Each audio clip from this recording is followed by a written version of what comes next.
నమస్తే. పాకిస్తాన్, టర్కీ కలిసి ఒక కొత్త కూటమి ఏర్పాటు చేయడానికి ప్రయత్నం చేస్తున్నాయి. నేటో తరహా కూటమి ఏర్పాటు చేయడానికి ప్రయత్నం చేస్తున్నట్టుగా మనకి అంతర్జాతీయ మీడియాలో కథనాలు వస్తున్నాయి.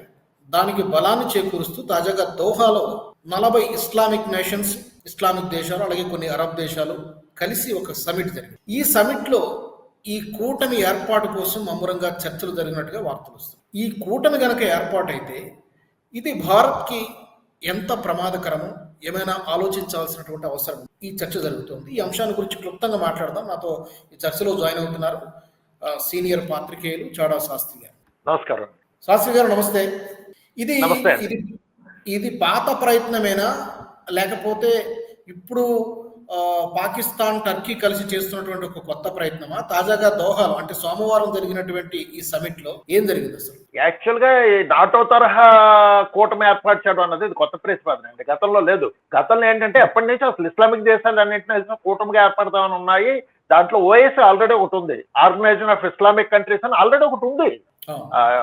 సో ఇప్పుడు కొత్తగా ఈ పేరు మారుస్తున్నారు. ఇప్పుడు కొత్తగా నాటో తరహాలోనే అంటే ఇప్పుడు ఆర్గనైజేషన్ ఆఫ్ ఇస్లామిక్ కమిటీస్ ఉంది కానీ దానికి సైనిక పరమైన ఇదేం లేదు. ఇప్పుడు నాటో తరహా వస్తే ప్రమాదం. నాటో తరహా ఏంటంటే ఒక దేశం మీద ఎవరు దాడినా చేసినా అన్ని సభ్య దేశాల మీద దాడి. నాటో దేశాలకు అదే రూలు. ఒక దేశం మీద శత్రు దేశం ఎవరైనా దాడి చేస్తే అది అన్ని దేశాల మీద దాడి చేస్తుంది లెక్క కలిసి అన్ని దేశాలు కలిసి శత్రు దేశం మీద దాడి చేయాలి అన్నది ఒక మెయిన్ వాళ్ళకి నాటో దేశాలకి. సో అటువంటి తరహాది ఇప్పుడు ఇస్లామిక్ దేశాల మధ్య తీసుకురావాలని అనుకున్నారు. దీనికి కారణం ఏమైందంటే గత వారం ఇజ్రాయెల్ ఖతార్ లోని దాగున్న హమాస్ ఉగ్రవాదుల మీద దాడి చేసి ఇజ్రాయెల్ వీళ్ళకి ఖతార్కి చెప్పకుండా. సో మా సార్వభౌమ దేశంలోకి ఇజ్రాయెల్ వచ్చి దాడి చేసి హమాస్ నాయకులను చంపడం అన్నది ఖతార్ బాగా వ్యతిరేకించి ఇజ్రాయెల్ మీద ఇప్పుడు ఏం చేస్తున్నారంటే ఇంకా ఇజ్రాయెల్ వ్యతిరేక ఇస్లామిక్ దేశాలన్నీ మళ్ళీ కూడకూడదామని ప్రయత్నిస్తాయి. సో గత వారం జరిగిన దాడుల్ని దృష్టిలో పెట్టుకొని మొన్న సోమవారం నాడు ఖతార్ రాజధాని దోహాలో ఒక మీటింగ్ పెట్టుకున్నారు. ఇస్లామిక్ దేశాలు అన్ని కలిసి మీటింగ్ పెట్టుకున్నాయి. దానికి 40కి పైగా దేశాలు అటెండ్ అయ్యాయి. ఆ అటెండ్ అయినప్పుడు పాకిస్తాన్ ప్రపోజల్ పెట్టింది. ఇట్లాగా మనం విడిగా ఇజ్రాయెల్ ఎందుకు ఎదుర్కోలేకపోతున్నాము బలంగాను, అందుకని మనం అందరూ కలిసి ఒక నాటో తరహా కూటమి ఏర్పాటు చేసుకుంటే సభ్య దేశాలన్నీ చాలా బాగుంటుంది అని చెప్పి ప్రతిపాదన పెట్టింది. అంటే అఫీషియల్ గా కాకపోయినా అన్అఫీషియల్ గా అన్నారు. అందరూ చాలా దేశాలు దాన్ని సమర్థించాయని పేపర్లో వస్తోంది. కానీ ఇది ఏంటి అన్నది ఇంకా పూర్తి వివరాలు తెలీదు. నాటో తరహా అంటే ఏం చేద్దామని అనుకుంటున్నారు, వాళ్ళు ఏ విషయంలో చేద్దామని అనుకుంటున్నారు అన్నది పూర్తి వివరాలు బయటికి రాలేదు. ఊరికే నామమాత్రంగా మాత్రం ఈ ప్రతిపాదన అయితే వచ్చిందండి ప్రస్తుతానికి. అయితే ఇది ఏ దేశాలు అంటే నాటోలో మెంబర్ గా ఉంది కదా, టర్కీ కూడా ఉంది కదా. అవునండి. సో ఈ టర్కీ కూడా ఈ సమిట్ కి హాజరు కావడము ఏ దేశాలు కలిసి వచ్చేటువంటి అవకాశం ఉంది? ఎందుకంటే వాళ్ళు ఒక కార్డు బయటకు తీసుకొచ్చే అవకాశం. ముస్లిం బ్రదర్హుడ్, మనం రిలీజన్ కోసం పనిచేయాలి, మన రిలీజన్ మనం కాపాడుకోవాలి, ఇస్లామిక్ స్టేట్ గా మార్చాలి అనేటువంటి కొన్ని స్లోగన్స్ తో బయటకు వస్తారు. పాకిస్తాన్ ప్రపోజల్ తెచ్చినట్టు ఈ 40 దేశాల్లో ఏ దేశాలు సానుకూలంగా స్పందించే అవకాశం ఉంది? గతంలో లాగే ఇప్పుడు ఏంటంటే ప్రాబ్లము పాకిస్తాన్ గట్టిగా ప్రస్తుతం సమర్థిస్తున్నవి అజర్బైజాన్ ఒకటి, టర్కీ ఒకటి అండి. రెండే దేశాలు ఎక్కువగా సమర్థిస్తున్నాయి. మొన్న ఆపరేషన్ సింధూర్ తర్వాత కూడా ఏ ఇస్లామిక్ దేశాలు పెద్దగా పాకిస్తాన్ మద్దతు ఇవ్వలేదు. పెద్దగా ఏంటి ఆల్మోస్ట్ మద్దతు ఇవ్వలేదని చెప్పుకోవచ్చు.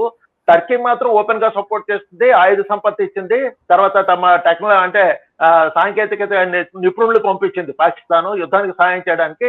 సో పాకిస్తాన్ కి టర్కీకి సంబంధాలు ఉన్నాయి కానీ మిగతా ఇస్లామిక్ దేశాలన్నీ మన ఆపరేషన్ సింధూర్ అప్పుడు పాకిస్తాన్ కి మద్దతు ఇవ్వలేదండి. సో యాక్చువల్ గా ఓఐసీ అన్నది పూర్వం నుంచి చాలా దశాబ్దాలు బట్టి ఉంది కానీ అది పెద్ద ఎఫెక్టివ్ గా లేదు. ముఖ్యంగా 2014 తర్వాత మోడీ అధికారంలోకి వచ్చిన తర్వాత పాకిస్తాన్ మెల్లిగా ఓఐసీ నుంచి దూరం చేశారండి. ఎందుకంటే ఇస్లామిక్ దేశాలు ఆయిల్ తర్వాత మిగతా వాటి మీద పాకిస్తాన్ లాంటి బలహీన దేశం మీద ఆధారపడే కంటే భారత్ లాంటి భారీ పెద్ద దేశం మీద ఆధారపడితే వాళ్ళకి వ్యాపార రీత్యా వాళ్ళకి కావాలి, భారతదేశం కావాలి.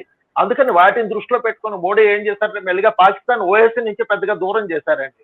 దానివల్లే కాశ్మీర్ మనం 370 తీసేసినప్పుడు, అధికారాన్ని తీసేసినప్పుడు కానీ, మన ఆపరేషన్ సింధూర్ అప్పుడు కానీ పాకిస్తాన్ కి మద్దతుగా పెద్దగా ఇస్లామిక్ దేశాలు ఏవి నిలబడలేదండి. అది మోడీ గారి దౌత్య విజయం. సో ఇప్పుడు పాకిస్తాన్ ఏమైందంటే పరోక్షంగా చెప్పాలంటే టర్కీని ఇటుపక్క ఈ అజర్బైజాన్ వదిలేస్తే ఒంటరి దేశం అయిపోయిందండి. ఏదో ఒకలాగా ఇస్లామిక్ దేశాలన్నింటినీ ఒక గూటిని చేర్చి దానికి తన నాయకత్వం వహిస్తే తను మళ్ళీ బలం పెంచుకోవచ్చు అనే ఒక దుర్బుద్ధితోటి ఈ నాటో ప్రతిపాదన చేసిందని చెప్పుకోవచ్చు అండి. ఏమవుతుందంటే అసలు ఇవేమీ లేకపోయినా గత దశాబ్దాలుగా మన కాశ్మీర్ ఇష్యూని ప్రతి అంతర్జాతీయ మీటింగుల్లోని వాటిల్లోని లేవనెత్తడం, మన ఇబ్బంది పెడదామని చూడడం ప్రయత్నిస్తూనే ఉందండి. సో మళ్ళీ ఇప్పుడు ఇది నాటో తరహా కూటమి ఏర్పడితే దానికి నైతికంగా కొంచెం బలం చేకూరుతుందండి. అందుకని ప్రయత్నాలు చేస్తాం. అయితే ప్రపంచంలో ఎక్కడ ఏదైనా కీలక పరిణామం జరుగుతుందంటే అక్కడ హాజరు కావడానికి, అందులో వేలు పెట్టడానికి అమెరికా ప్రయత్నం చేస్తూ ఉంటుంది.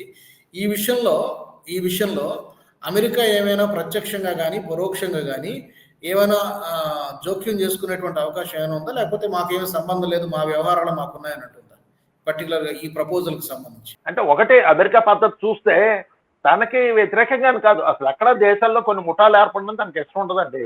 ప్రపంచంలో ఏకచక్రాధిపత్యంగా తన బలం నిలబడాలంటే వేరే వేరే గ్రూపులు తయారు చేయడం తనకి ఇష్టం ఉండదు, వేరే గ్రూపులు బలపడడం కూడా తనకు నచ్చదు. సో ఈ పరిస్థితుల్లో ఇస్లామిక్ దేశాలన్నీ కలిపి నాటో కింద ఏర్పడతాయి అంటే ఖచ్చితంగా అమెరికా ఒప్పుకోదండి, దానికి ఏదో అడ్డుపడుతుంది.